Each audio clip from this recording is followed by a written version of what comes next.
And if you're never not certain about something, work on the thing you're certain is a good idea and wait a month and then come back a month later and see if that idea that you were wondering about a month ago is twice as good as you thought it was back then, or, oh, it turns out that was a distraction. So I think also just working on fewer things and doing the few things that you work on better, and allowing yourself the time and the grace to wait and reevaluate the things that are more borderline. You are listening to And I Quote, a podcast focused on building relationships with insurance agents, brokers, their small business clients, and industry leaders. This podcast is presented by Coterie Insurance. With your hosts, Brian Thomas, Director of Claims Experience, and Ann Boger, VP of Scaling, we will be exploring the power that connection, communication, and commitment can have on your business. Join us every Thursday for a new episode and topic that will provide key insights to help build your business, agency, and client relationships. And I quote.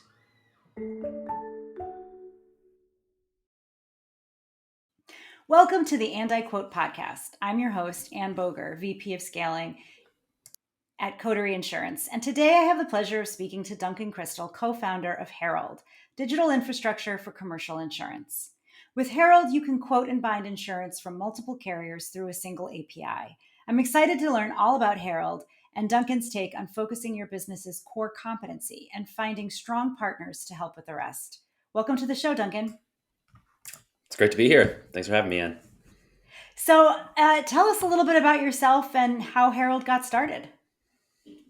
Yeah. So I'm one of the co-founders and ostensibly the chief revenue officer at Herald. In practical terms, what that means, since we connect digital distributors of commercial insurance and, both traditional carriers and more tech-enabled MGAs who provide or supply commercial insurance, it's my job to get as many of both of those players into the ecosystem as possible. And before Herald, I was at Bay, which is a cyber insurance MGU, where I helped launch a bunch of our API-driven digital partnerships.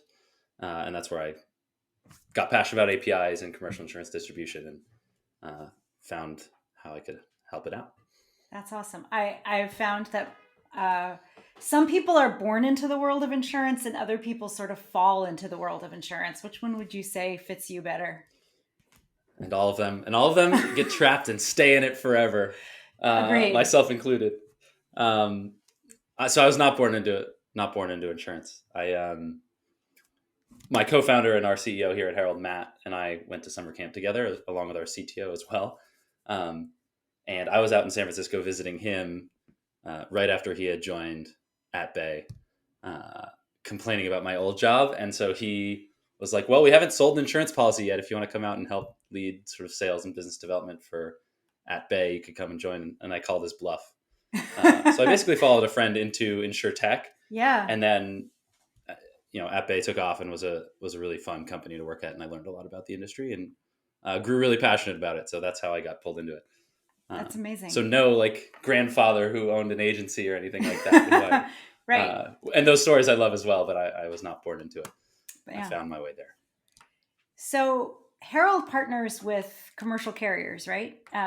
What does that partnership look like, and how does that help the end agent and their day-to-day?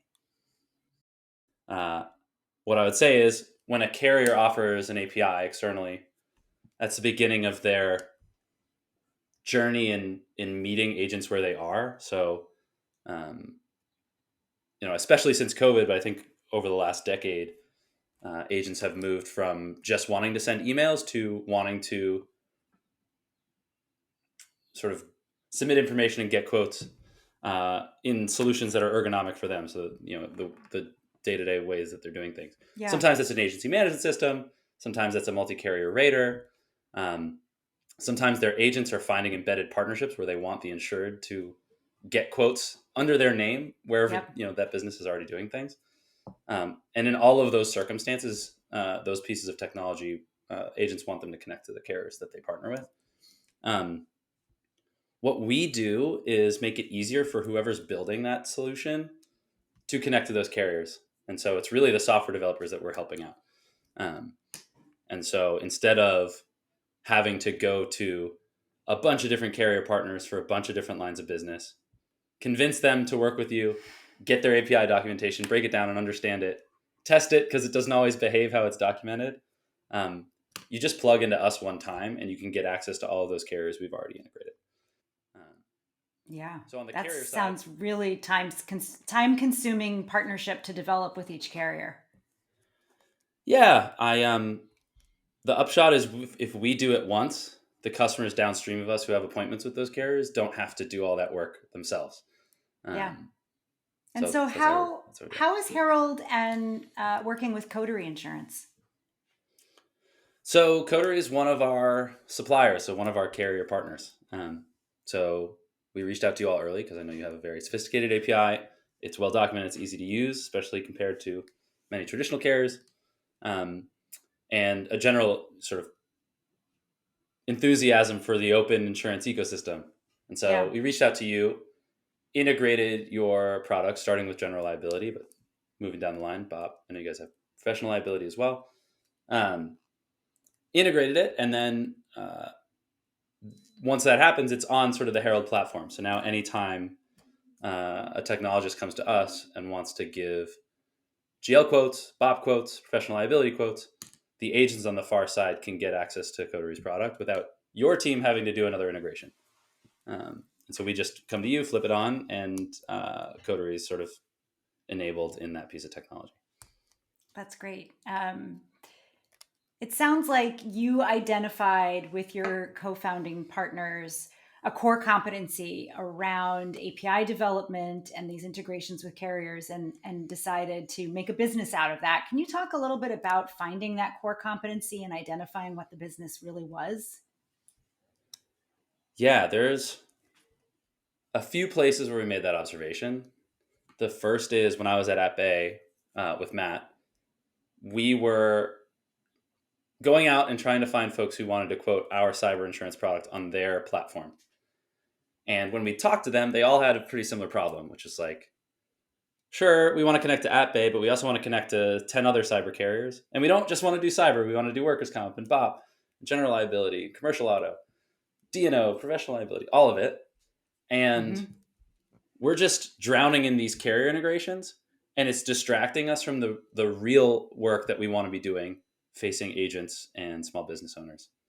And if we could spend less time integrating you guys and maintaining those integrations and more time building positive customer experiences, we think our businesses would grow faster. And so at Herald, what we thought was, hey, we can do all of that carrier facing integrations work and build that infrastructure kind of as a service. That could be our core competency, and we could make it not our core competency and all of the work to build those positive customer and broker experiences. And so we leave that work up to our partners who are closer to their customers and understand their channels better than we ever will. And we can focus on the digital exchange of insurance information. How do you find that those partnerships that really are successful, like what is it that makes a partnership really work? Oof, that's a good question. That's like some deep couples therapy stuff right there. I know. Could you, give me the silver bullet? I'm sure you've got it right in your pocket. I think it's open and honest and frequent communication. It's kind of the same in partnerships, in work and the rest of your life. Honesty about what your incentives are, how you make your money, what your business goals are, what you want to be when you grow up, so to speak, as well as what your current capabilities are. And there's sometimes a gap there, and I think people are more willing than folks might expect to work with folks along, wherever they are on their journey to help them get there, as long as you're upfront and transparent. Here are the things we're good at today. Here are the things we're not good at today. Here's what we want to do in the future. If you join us now, you can help shape that journey and we can work together. We can get there. So I think that's probably the silver bullet, but it's not all silver bullets. I mean, so, a key concept in this podcast, a key theme that keeps coming up in sort of all the conversations that we've had is really about this relationship building and this partnership development, because while insurance is in some ways a transactional business, right? You have these APIs specifically to send data back and forth. It's ultimately about people and trust and the things that keep people up at night. And so I'm curious how you see Herald's role in helping to foster those kinds of relationships within the overall ecosystem. Relationships are super key. I mean, it's everything. And I want to just firmly say we are not in the camp of folks who are trying to cut out an agent. Yeah. We're trying to empower them. And I think the way that you empower an agent is you look at all the work that they're doing and you say, which of this is providing expertise and guidance or value add to the insured? And which of this stuff is paperwork that makes it harder for the agent, in fact, to do all the things that make them successful? And for all of insurance talking about how strong of a relationship business is, we sure make our agents and underwriters and even insureds do a lot of paperwork. And I think that can distract from the real core questions, which is like, what's the risk of your business? What insurance coverage do you need? What other things outside of insurance can we do to reduce your risk and your loss over time?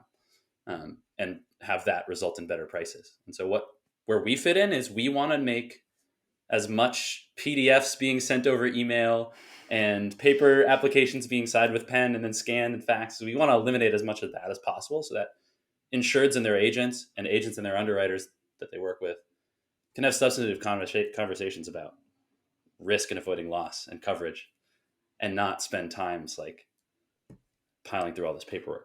So that's where we see ourselves fitting in, is just trying to eliminate paperwork so folks can get back to work. Yeah, I really like that too, because not only is that about fostering relationships and leveraging an agent's expertise, but it's also getting rid of a lot of the parts of the job that kind of suck. I mean, if you've ever been an agent, it's pretty painful to shuffle all that paper around and have a kind of old school interaction with a traditional carrier. Do you find that all carriers in the industry are ready for API integrations, or are you working with really those ready for the change? There's a practical and short-term answer to that question, and there's kind of a longer-term answer to that question. So yeah, in the short term, Herald's only working with carriers who have launched at least one commercial insurance product via API. And so to a certain extent, we're only working with the carriers who are ready, so to speak. Yeah. I would not say any carrier has fully automated all of it, right? And so in some ways, none of them are ready. And I think one big change, and this is kind of like the longer term perspective I had, is like one big change in the industry I've seen in the last few years, especially since COVID, but even in the years leading up to it, is that even the carriers who don't currently have APIs are talking about it and recognize that both encouraging automation and sort of being a part of the innovation that's happening in digital agencies or agent-facing technology is something that they want to participate in. And so even the ones who haven't launched it yet are talking about it, they're deploying resources towards it, and they're starting to move more of their stuff to programmatically accessible means. Yeah, I mean, so that's I think a in big some ways job. everyone is. It's a huge big job. It's a big job. I mean, if you're a long 100-year-old or more well-established carrier in the industry, you have so much infrastructure that needs to be evolved. It's not something they can do lightly, right? They don't have the luxury of spinning as quickly as those of us who are starting fresh. I think totally it's right. really encouraging what you're saying also, though, that there's a readiness and an openness within the industry as a whole to see it as something that will push forward the industry, built on that interpersonal relationships, built on that expert advice. That I think there was a time when sort of digital approaches or automated approaches were somehow going to, as you sort of put it, sort of replace the expertise in the industry. And I think that's such an important point you made, that it's really to empower those interactions. Do you have some big milestones in mind for Herald coming up in terms of where you are today versus that long-term vision of where you want to be? Absolutely. there's a bunch of metrics we track, but from our distribution partners' point of view, the carriers and products that we bring connectivity to onto our platform is paramount. When we talk about a product, that's basically the intersection of a carrier and a line of business. So CNA BOP is a product we offer. Markel General Liability, it's another product. Today we're at about, I think we are launching our 15th and 16th of those products. And we want to be at 50 by the end of the year. So that's the 2022 target. Yeah. And there are more after that. So we'll aim even higher in 2023, but that's what we're running towards. So is your sort of dream destination that you have enough of a portfolio of products that an agency could basically just run off of a connection with you in terms of, within their administration or system or something like that, that they'd have enough variety of product available that they could pretty much work 100% from an API standpoint? Yeah, there are a few dreams. So one is the breadth of our offering, to your point. Yeah. So which is any carrier or product that you'd want to connect with is available through our API. And we're focused just on commercial insurance. So I'll exclude some of the personal line stuff there. But from a commercial insurance point of view, that's where our focus is. The other, I would say, axis is what functions of work can we do? So today, for us, you can get a quote. There's actually a function that precedes it that we call our dynamic application, which is you can get from us the necessary questions that an insured needs to answer in order to get a quote. So you can ask the right questions, you can get a quote. Then for our carrier partners who support it, you can bind that policy. But we actually want to facilitate everything out throughout the life cycle. So we want you to be able to cancel that policy. We want you to be able to endorse that policy midway through the policy period. We might want you to renew that policy, forever from our carrier's point of view. Yeah. And so pulling all of those functions online as well is our dream. And then I don't think that is actually everything that an agent might want to do, right? They want to connect to accounting and their billing software. We don't want to build billing software. We don't want to build an agency management system. So there are some things that we want to draw the line and let our distribution partners focus on so that we don't have to. And that goes back to that theme of core competency. Yeah. Do you find yourself getting distracted by or tempted into those areas like billing that are just slightly off course for you? And do you have any advice on how to identify when that's happening? Because it happens. there's so much to build, right? And that's it's so hard. It's so hard to stay focused in that way because it's so easy to imagine, oh, this would make an agent's life easier, or this would make an insurance life easier. It's hard to give a short, pithy silver bullet like you asked earlier, but I think it's just knowing who you are and what you're good at and looking at your partners and saying, if they're better than me at this, then they're going to win on that axis. So don't even fight it. Trust your partner to build that and you focus on what you're best at. Even before billing, which which we had both just mentioned, we don't even build a front end solution, right? Mm-hmm. So we don't build the front end experience that an agent would, use and recognize and rent. Our downstream partners build that stuff. And we trust them to build the right front end experience for their users while using sort of that shared infrastructure layer that we built. So that is that's an example of something that's tempting to build. It's if someone doesn't have engineers, we might want to just build that front end for themselves. Yeah. But we want our partners to have that expertise. So just drawing that line, and as tempting as it is, knowing what you're best at and what you're not, I think is key. Yeah. And if you're never not certain about something, work on the thing you're certain is a good idea and wait a month and then come back a month later and see if that idea that you were wondering about a month ago is twice as good as you thought it was back then, or, it turns out that was a distraction. So I think also just working on fewer things and doing the few things that you work on better, and allowing yourself the time and the grace to wait and reevaluate the things that are more borderline. To have some discipline around your focus so that you're 100%. really able to concentrate in on what it is you want to do and produce value. And it sounds like you are also using an fairly agile approach in terms of putting out incrementally the software that you're working on so that you can get feedback. Absolutely. One thing that we do is we release every 2 weeks what we call our change log. And so every 2 weeks, we send what has changed with Herald, what new carriers or products we've launched, what new API features, what bugs we fixed, which mistakes we made that we rectified every 2 weeks. And so getting in the habit of sharing that externally, I think does two things. It holds you accountable because you're like, I got to tell folks every 2 weeks that we're doing something. And if any of these announcements start to look like we're not doing much, it's not going to read well. Yeah. And then the second thing that it does from accountability is it's a clarifying force for your own thoughts. It's like, hey, is this thing that I want us to do in the next 2 weeks going to look exciting when I publish it? Or is no one going to care about it? And if no one's going to care about it, then maybe you're not building the correct thing. I'm just thinking about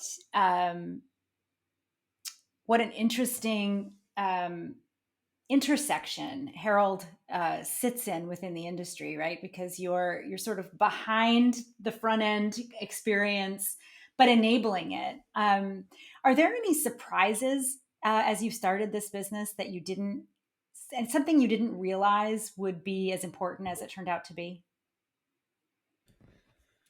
There's probably a million answers to that.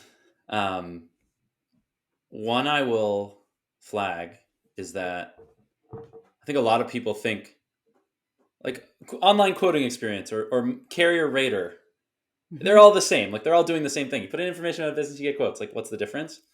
They're extremely different depending on who the user is and what the user's context is.